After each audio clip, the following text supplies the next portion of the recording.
Dear students, आज हम class 10th UP board की सन 2025 में जो परीक्षा हुई है हिंदी की, उसका प्रश्न पत्र मैं आप लोगों को दिखाने वाला हूं।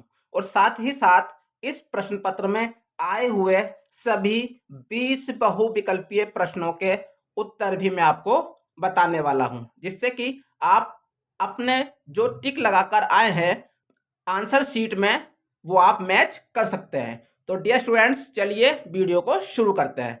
डियर स्टूडेंट्स, आप देख सकते हैं प्रश्न पत्र दिया गया है 2025 हिंदी का। ये प्रश्न पत्र है 801 बीएफ।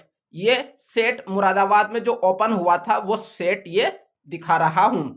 तो देखिए डियर स्टूडेंट्स, कुछ निर्देश आपको दिए गए हैं। वो निर्देश आप यहां से वीडियो को रोककर पढ़ सकते हैं। चलिए अब आगे चलते हैं। देखिए डियर स्टूडेंट्स, पहला प्रश्न यहाँ पर दिया गया है, रानी केतकी की कहानी के रचनाकार हैं। तो डियर स्टूडेंट्स, रानी केतकी की कहानी के रचनाकार जो हैं, इसका सही उत्तर हो जाएगा ऑप्शन नंबर बी, इंसा अल्लाह खां। दूसरा प्रश्न यहाँ पर आपको दिया गया है, आजाद शत्रु नाटक के रचनाकार हैं। इसका सही ऑप्शन हो जाएगा ऑप्शन नंबर ए, जयशंकर प्रसाद। क्वेश्चन नंबर 3 आपको दिया गया है यहाँ पर, शुक्ल युग के आलोचना विधि के प्रमुख लेखक हैं। तो डियर स्टूडेंट्स, तीसरे प्रश्न का जो उत्तर हो जाएगा यहाँ पर वो हो जाएगा आपको ऑप्शन नंबर सी, रामचंद्र शुक्ल। क्वेश्चन नंबर 4 यहाँ पर दिया गया है आपको, शुक्लोत्तर युग की समय अवधि है। तो डियर स्टूडेंट्स, आपकी जो बुक में दिया गया है उस बुक के अनुसार यहाँ पर ऑप्शन नंबर बी आपका सही हो जाएगा। क्वेश्चन नंबर 5 में यहाँ पर दिया गया है, अनंत आकाश के रचनाकार हैं। तो डियर स्टूडेंट्स, इसका सही ऑप्शन हो जाएगा option number A, Jayprakash Bharti.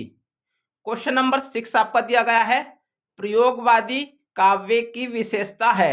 तो डियर स्टूडेंट्स, क्वेश्चन नंबर 6 का आंसर हो जाएगा ऑप्शन नंबर सी, नवीन उपमानों का उपयोग। चलिए आगे बढ़ते हैं।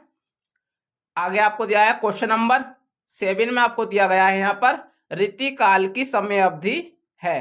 तो डियर स्टूडेंट्स, रीतिकाल की समय अवधि है, इसका सही आंसर हो जाएगा ऑप्शन नंबर बी, 1643 से 1843 तक।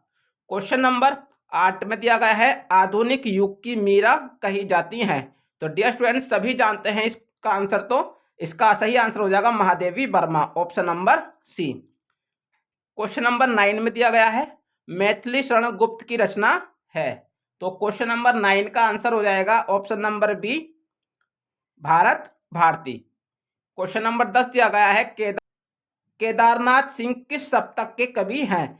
तो इसका ऑप्शन हो जाएगा ऑप्शन नंबर सी, तीसरे सप्तक के। क्वेश्चन नंबर आपको 11 दिया गया है, जो घनीभूत पीड़ा थी मस्तक में स्मृति सी छाई, दर्दिन के आंसू बनकर वह आज बरसने आई। उपयुक्त पंक्ति में कौन सा रस यहाँ पर आपको दिया गया है। तो डियर स्टूडेंट्स, यहाँ पर देख लीजिए, इस पंक्तियों में जो आपको ये पंक्तियां दी गई हैं, यहाँ पर ऑप्शन नंबर बी इसका सही हो जाएगा। यहाँ पर आपको करुण रस दिया गया है। क्वेश्चन नंबर 12 में आपको दिया गया है, रूपक अलंकार होता है। तो डियर स्टूडेंट्स, जहां पर उपमेय उपमान में अभेद होता है वहां पर रूपक अलंकार होता है। इसका ऑप्शन नंबर बी सही हो जाएगा। चलिए क्वेश्चन नंबर 13 की तरफ चलते हैं।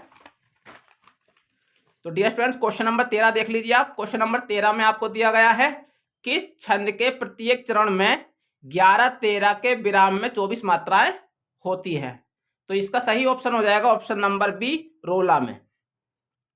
क्वेश्चन नंबर 14 में आपको दिया गया है, परिपूर्ण शब्द में उपसर्ग है।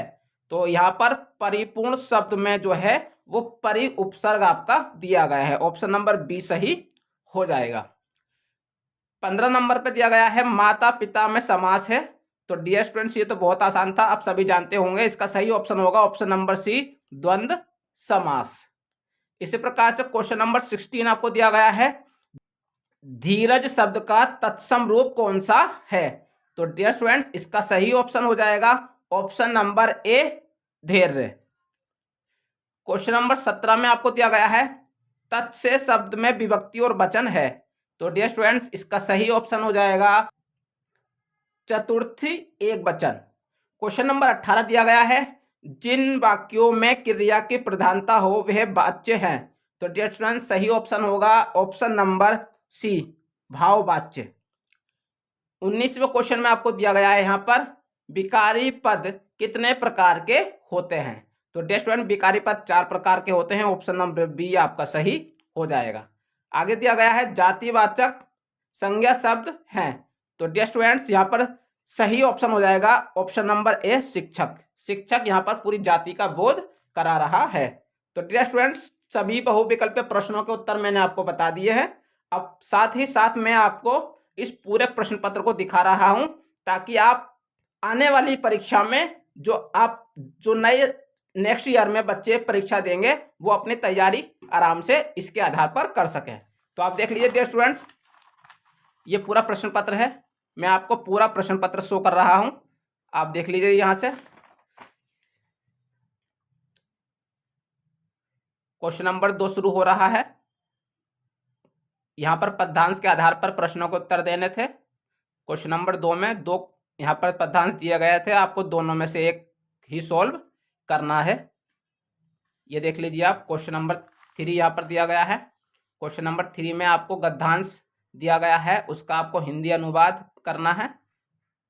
संस्कृत में दिया गया है, उसका संस्कृत का हिंदी अनुवाद करना है।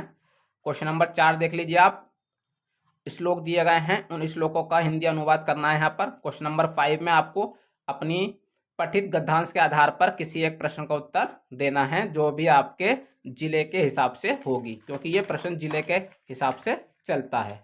अब देख लीजिए, ये पूरा प्रश्न पत्र मैं आपको शो कर रहा हूँ डियर स्टूडेंट्स। नेक्स्ट ईयर जो बच्चे आएंगे क्लास 10th में वो इसके आधार पर अपनी तैयारी कर सकते हैं। क्वेश्चन नंबर 6 में यहाँ पर आपको जीवनी दी गई है, एक गद्य की है और एक पद्य की है, इनमें से कोई भी एक करनी होती है आपको।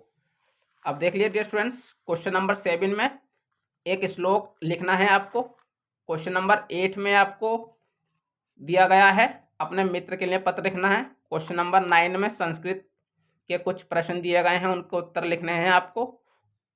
और क्वेश्चन नंबर 10 यहाँ पर आपको दिया गया है, तो यहाँ पर आपको किसी एक टॉपिक पर निबंध लिखना है। तो डियर स्टूडेंट्स सन 2025 की जो हिंदी की परीक्षा हुई थी उसका पूरा प्रश्न पत्र मैंने आपको दिखा दिया है। डियर स्टूडेंट्स मैं आगे भी आपको 2025 की परीक्षा में होने वाले सभी प्रश्न पत्र दिखाऊंगा। अगर आप चाहते हैं सबको देखना तो आप मेरे वीडियो को लाइक कीजिए और चैनल को सब्सक्राइब कीजिए, ताकि आपको हमारी आने वाली हर वीडियो की नोटिफिकेशन आपको मिलती रहे।